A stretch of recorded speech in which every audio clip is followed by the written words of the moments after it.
Oke, selamat pagi semuanya. Di sini saya akan menjelaskan apa itu deadlock, bagaimana deadlock bisa terjadi di database kita, dan bagaimana cara mengatasinya.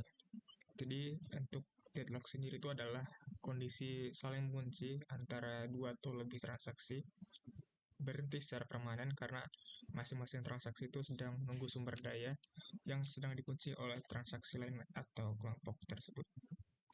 Jadi misalnya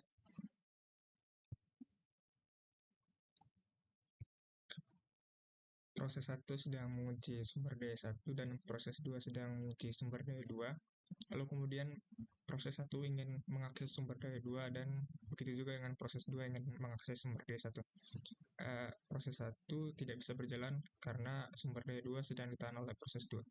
Jadi kalau misalnya contoh di query-nya langsung seperti ini, kita punya dua tab di sini. Ini tab 1 dan ini tab 2. Lalu di sini level isolation kita yang adalah yang paling tinggi di repeatable rate. Misalnya kita punya dua tab di sini, tab karyawan pertama dan tab karyawan kedua. Kita ingin mengupdate karyawan pertama dan juga mengupdate karyawan kedua. Kita jalankan ini. Berhasil, dan kita jalankan untuk tab kedua, mengupdate salary. Lalu tab yang pertama ini ingin melihat salary dari karyawan kedua, dan kita jalankan dan akan loading seperti ini. Lalu tab kedua juga ingin melihat salary dari karyawan pertama, kita jalankan juga. Di sini masih loading, masih menunggu. Dan setelah batas beberapa waktu tertentu akan terjadi error. Di sini pesan error, ada pesan deadlock, SQL code min91 itu terjadi timeout atau deadlock. Reason code 2 ini berarti ada deadlock terjadi, dan SQL state 40001 berarti ada rollback secara paksa yang dilakukan oleh dbeaver-nya di sini untuk menghentikan prosesnya. Dan di tab kedua ini terjadi berhasil untuk menampilkan gaji karyawan 1 karena proses yang pertama ini dibatalkan secara paksa oleh dbeaver-nya. Jadi kalau misalnya terjadi deadlock itu akan ada proses yang menjadi korban supaya salah satu proses itu bisa berhasil. Cara mengatasi deadlock ini setelah terjadi penanganannya, kita bisa coba ulang lagi, memberikan fokus untuk satu proses saja. Jadi kita commit dulu untuk menyelesaikannya, supaya tidak terjadi deadlock itu kita bisa mengulangi lagi hanya untuk satu proses saja. Misalnya untuk tab kedua kita tidak melakukan update supaya barisnya ini tidak di lock. Jadi misalnya kita update sekali lagi dan kita select.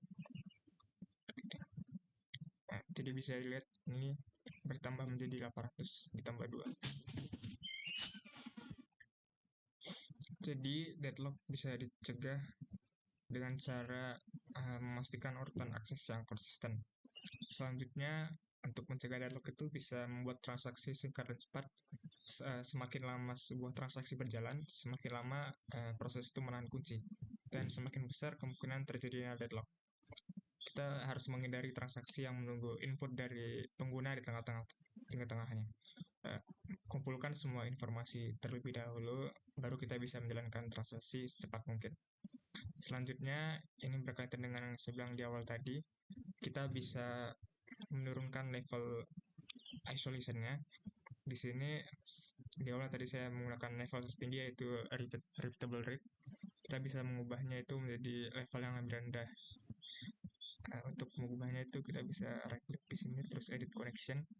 Di bagian connection settings di sub initialization, kita bisa atur isolation levelnya yang rendah, itu bisa rate uncommitted rate atau cursor stability with committed consistency CS with CC. Jadi tidak terlalu banyak peraturan yang lebih ketat gitu. kalau misalnya tingkat isolasi repeatable rate atau rate computer itu menahan lebih banyak kunci, menahan lebih banyak baris untuk waktu yang lebih lama, yang itu bisa meningkatkan risiko deadlock ya. Sekian penjelasan saya tentang deadlock. Terima kasih.